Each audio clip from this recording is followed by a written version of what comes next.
पाकिस्तान के लिए nightmare scenario बनी पीस टॉक।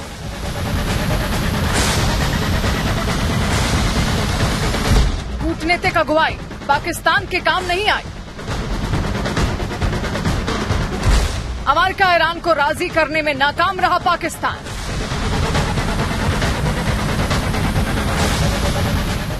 पाकिस्तान के लिए ये मौका ऐतिहासिक था। पाकिस्तान दुल्हन की तरह सजाया गया था। पलक पावड़े बिछाकर अमेरिका और ईरान के डेलीगेशन का स्वागत किया गया था। ये सब कुछ इसलिए किया गया था क्योंकि कथित तौर पर दुनिया के सामने वो ईरान और अमेरिका के बीच जारी तनाव को कम करने में अपनी भूमिका अदा कर रहा था। Pakistan has been and will continue to play its role to facilitate engagement and dialogue between the Islamic Republic of Iran and the United States of America in the days to come. लेकिन यहाँ भी पाकिस्तान की भूमिका पर सवाल खड़े हो गए। न कोई डील हुई, न कोई समझौता हुआ। ईरान अपने रुख पर अड़ा रहा, अमेरिका अपनी शर्तों पर। नतीजा ये हुआ कि बातचीत फेल हो गई। अमेरिकी उपराष्ट्रपति जेडी वैंस इस्लामाबाद से खाली हाथ लौट गए। साथ ही ये भी बता गए कि ईरान झुकने को तैयार नहीं है। कहा जा रहा था कि जी कोशिश की जा रही है कि बातचीत हो जाए, जबकि आने से पहले ही दोनों ही कंट्रीज एक दूसरे के लिए जो उन्होंने पॉइंट्स दिए थे वो रिजेक्ट कर चुके थे। उसके बाद भी इस टॉक को करवाया गया और जाहिर है कि जिस तरह की कंडीशंस या जो पॉइंट्स अमेरिका ईरान को दे रहा है वो ईरान कभी भी नहीं मानेगा। ईरान क्यों मानेगा कि वो अपने मिसाइल्स की रेंज कम कर दे या वो अपने न्यूक्लियर वेपन्स की तरफ ना जाए। इस किस्म की जो शर्तें लगाई गई है अमेरिका की तरफ से वो ईरान पहले भी नहीं मान रहा था और इसीलिए वो सैंक्शंस भी झेल रहा है। अब यहीं से पाकिस्तान के लिए असली समस्या शुरू होती है, क्योंकि बातचीत की टेबल पर पाकिस्तान की मेजबानी में बात न बनना न सिर्फ पाकिस्तान के लिए कूटनीतिक नाकामी साबित हो सकती है, बल्कि ये पाकिस्तान के अस्तित्व के लिए भी खतरा बन सकती है। क्योंकि एक तरफ अमेरिका है जिससे पाकिस्तान को आर्थिक मदद और सुरक्षा संबंध चाहिए, दूसरी तरफ ईरान है जो पाकिस्तान का पड़ोसी है। इन दोनों के बीच तनाव बढ़ने के साफ मायने हैं। पाकिस्तान एक साथ दो दबावों में फंस जाता है, अमेरिका की रणनीतिक उम्मीदें और ईरान की सीधी भौगोलिक चुनौती। अगर अमेरिका सैन्य विकल्प अपनाता है तो पाकिस्तान से एयरबेस और लॉजिस्टिक सपोर्ट की मांग हो सकती है। ऐसी स्थिति में पाकिस्तान की किसी भी सहमति का मतलब होगा सीधे ईरान के निशाने पर आना। ईरान पहले ही चेतावनी दे चुका है कि जो देश अमेरिका को अपनी जमीन देंगे वो उस देश पर जवाबी कार्रवाई झेलेगा। करीब 900 किलोमीटर लंबी सीमा पर तनाव बढ़ सकता है, जो हॉट जोन में बदल जाएगा।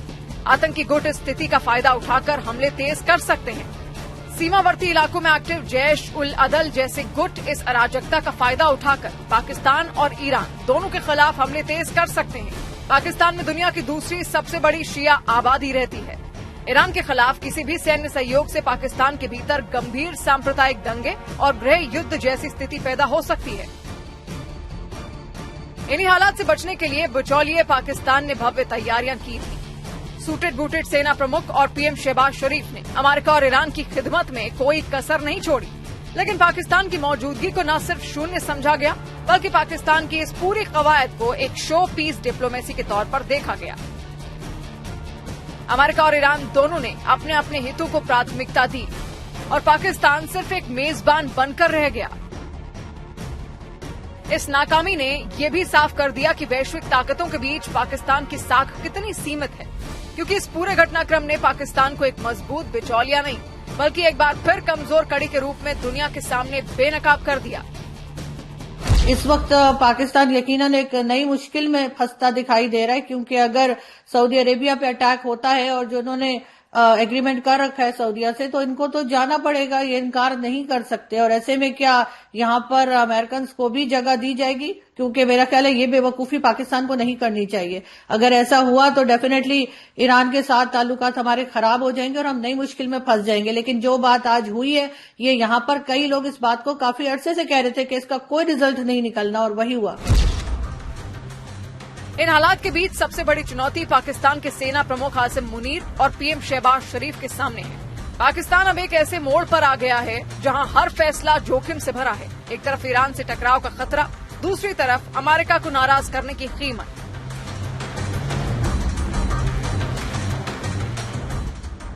हालात करो या मरो जैसे बन चुके हैं, क्योंकि अगर पाकिस्तान अमेरिका का साथ देता है तो ईरान से सीधी दुश्मनी तय है, और अगर दूरी बनाता है तो अमेरिका से रिश्ते और आर्थिक सहारा खतरे में पड़ सकता है। ऊपर से अरब के साथ स्ट्रैटेजिक डिफेंस एग्रीमेंट ने नई टेंशन खड़ी कर दी है। रिपोर्ट्स के मुताबिक पाकिस्तानी फाइटर जेट्स और सैनिक सऊदी भेजे जा चुके हैं। यानी अगर क्षेत्र में जंग भड़कती है तो पाकिस्तान सिर्फ दर्शक नहीं रहेगा, बल्कि एक मोहरा बनकर सीधे मैदान में उतर सकता है।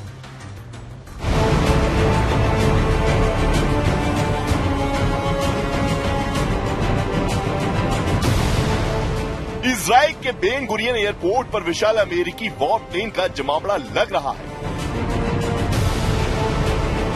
इस्लामाबाद के पीस पॉइंट से शांति की प्रस्तावना लिखने वाले पोस्टर हटाए जा रहे हैं। हालांकि सुरक्षा व्यवस्था अभी भी हाई अलर्ट पर बनी हुई है। संवेदनशील इलाकों में अतिरिक्त फोर्स तैनात कर दी गई है। एयरबेस और बॉर्डर क्षेत्रों की निगरानी तेज कर दी गई है। किसी भी अप्रत्याशित स्थिति से निपटने के लिए पाकिस्तान अलर्ट मोड पर है।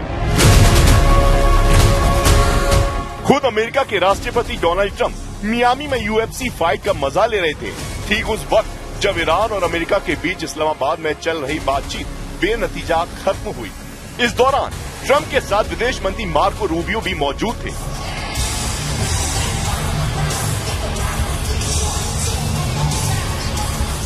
ये सब कुछ किसी इत्तेफाक का हिस्सा मत समझिए। ये ईरान में उस परमाणु कार्यक्रम का असर है जिसे लेकर अमेरिका और इजराइल लगातार सख्त रुख अपनाए हुए हैं।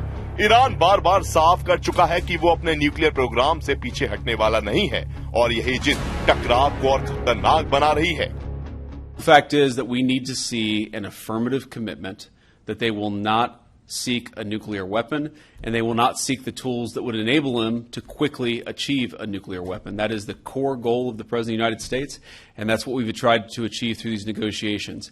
Again, their nuclear program, such as it is, the enrichment facilities that they had before, they've been destroyed. इसी बीच इजराइल के बेन गुरियन एयरपोर्ट पर अमेरिकी वॉर प्लेन्स की मौजूदगी संकेत दे रही है कि हालात सिर्फ बातचीत तक सीमित नहीं है। कूटनीति के दरवाजे बंद होते दिख रहे हैं और सैन्य विकल्प धीरे धीरे हकीकत बनते जा रहे हैं। यानी आने वाले दिनों में ये टकराव सिर्फ बयानबाजी नहीं बल्कि एक बड़े संघर्ष का रूप ले सकता है, क्योंकि ईरान वहां अड़ा है जहां खतरा बड़ा है। रिपोर्ट्स के मुताबिक अमेरिका और इजराइल दोनों ही देश इस बात का दावा कर रहे हैं कि 40 दिनों की जंग में ईरान के न्यूक्लियर ठिकानों को तबाह कर दिया गया है, लेकिन जमीनी हकीकत इन दावों से कहीं ज्यादा जटिल नजर आ रही है। ईरान का न्यूक्लियर नेटवर्क पूरी तरह खत्म नहीं हुआ, बल्कि कई हिस्से अब भी अंडरग्राउंड और छिपे हुए माने जा रहे हैं। IAEA यानी इंटरनेशनल एटॉमिक एनर्जी एजेंसी को भी कई संवेदनशील साइट तक पूरा सक्सेस नहीं मिला है, जिससे असली स्थिति पर सस्पेंस बना हुआ है। यानी एक तरफ अमेरिका और इजराइल जीत का दावा कर रहे हैं तो दूसरी तरफ ईरान अपने प्रोग्राम के जारी रहने की बात कह रहा है। एक अनुमान के मुताबिक ईरान के पास अभी भी इतना यूरेनियम मौजूद है जिससे 10 परमाणु बम बनाए जा सकते हैं। यही वो सच है जो इस पूरे टकराव को और ज्यादा खतरनाक बना देता है। ईरान के पास मौजूद यूरेनियम और अधूरी निगरानी दुनिया के लिए सबसे बड़ी चिंता बन चुकी है। अमेरिका और इजराइल इसे खत्म करने की बात कर रहे हैं, लेकिन ईरान इसे अपना अधिकार बताकर पीछे हटने को तैयार नहीं है। यानी एक तरफ परमाणु क्षमता, दूसरी तरफ सैन्य तैयारी और बीच में फेल होती कूटनीति। ये समीकरण साफ इशारा कर रहा है कि आने वाला वक्त सिर्फ तनाव नहीं बल्कि एक बड़े टकराव की ओर बढ़ सकता है। और अगर ये टकराव भड़का तो इसका असर सिर्फ इस क्षेत्र तक सीमित नहीं रहेगा बल्कि पूरी दुनिया इसकी चपेट में आ सकती है। 21 घंटे में वार्ता फेल, 48 घंटे में ईरान पर हमला। ईरान के खिलाफ अमेरिका और इजराइल का टारगेट मैट्रिक्स प्लान एक्टिव हो चुका है। खुफिया रिपोर्ट के मुताबिक अमेरिका और इजराइल ने ईरान के 400 से 600 ठिकानों की एक व्यापक सूची तैयार की है। इसे 3 श्रेणियों में बांटा गया है। इसमें 80 से 120 ऐसे ठिकाने हैं जिन्हें युद्ध के पहले 6 घंटे में ही नष्ट करने की योजना है। इनमें mobile missile launcher, drone command centre और वायु रक्षा प्रणालियां जैसे S-300, S-400 भी शामिल हैं। दूसरा है आर्थिक और ऊर्जा लक्ष्य, खार्ग द्वीप और बंदर अब्बास जैसे बंदरगाह पर हमले। रिपोर्ट के मुताबिक इजराइल का मानना है कि ईरान की तेल अर्थव्यवस्था को ठप करने से ही उसकी युद्ध क्षमता खत्म होगी। नतांज और फोर्डो जैसे भूमिगत ठिकाने। हालांकि ये बहुत गहरे हैं, लेकिन इजराइल बंकर बस्टर बमों के साथ कम से कम 15 से 20 प्रमुख परमाणु केंद्रों पर हमले की फिराक में है। इधर दूसरी तरफ ईरानी खुफिया विंग कुद्स फोर्स की रिपोर्ट के संकेत मिलते हैं कि वो केवल बचाव ही नहीं करेंगे बल्कि हमला भी करेंगे। हॉर्मुज में ईरान ने पानी के भीतर चलने वाले आत्मघाती ड्रोन तैनात किए हुए हैं। यदि ईरान की धरती पर हमला होता है तो लेबनान, सीरिया और इराक से एक साथ 1,500 से 2,000 मिसाइलें इजराइल की ओर दागने की खुफिया सूचना है। वहीं दूसरी तरफ ईरान ने और ज्यादा खूंखार हमले को लेकर के तैयारी पूरी कर ली है।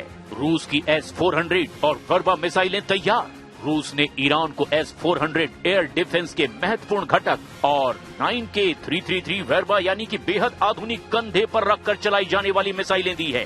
ये मिसाइलें कम ऊंचाई पर उड़ने वाले अमेरिकी हेलीकॉप्टरों और ड्रोन्स के लिए काल साबित हो सकती हैं। चीन की CM-302 और बेइदोउ नेविगेशन। चीन ने अपनी CM-302 एंटीशिप सुपरसोनिक मिसाइलें ईरान को दे दी है। सबसे बड़ी खबर ये है कि ईरान अब अमेरिकी GPS की बजाय चीन के बेइदोउ सैटेलाइट नेविगेशन का इस्तेमाल कर रहा है, जिसे जैम करना अमेरिका के लिए लगभग असंभव है।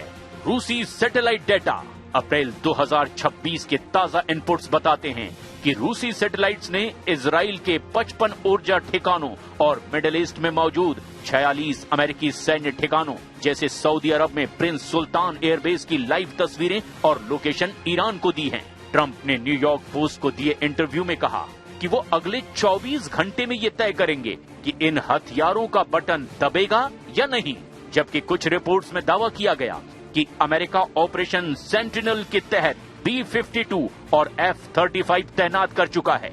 इसके 2 मकसद हैं। पहला, हॉर्मुज को खुला रखना और ईरान की परमाणु क्षमता को 10 साल पीछे धकेलना। खुफिया रिपोर्ट इशारा कर रही हैं कि वास्तविक मिसाइल हमले से 1-2 घंटे पहले ही ईरान के पूरे बिजली ग्रिड और संचार तंत्र को ठप करने के लिए एक बड़ा साइबर हमला, ओलंपिक गेम्स जैसे का उन्नत संस्करण लॉन्च किया जा रहा है। खुफिया विश्लेषकों का मानना है कि खार्ग द्वीप पर हमला पूरी तरह विनाश की श्रेणी में हो सकता है, जिससे फारस की खाड़ी में तेल का रिसाव एक बड़ा पर्यावरणीय संकट भी पैदा कर देगा।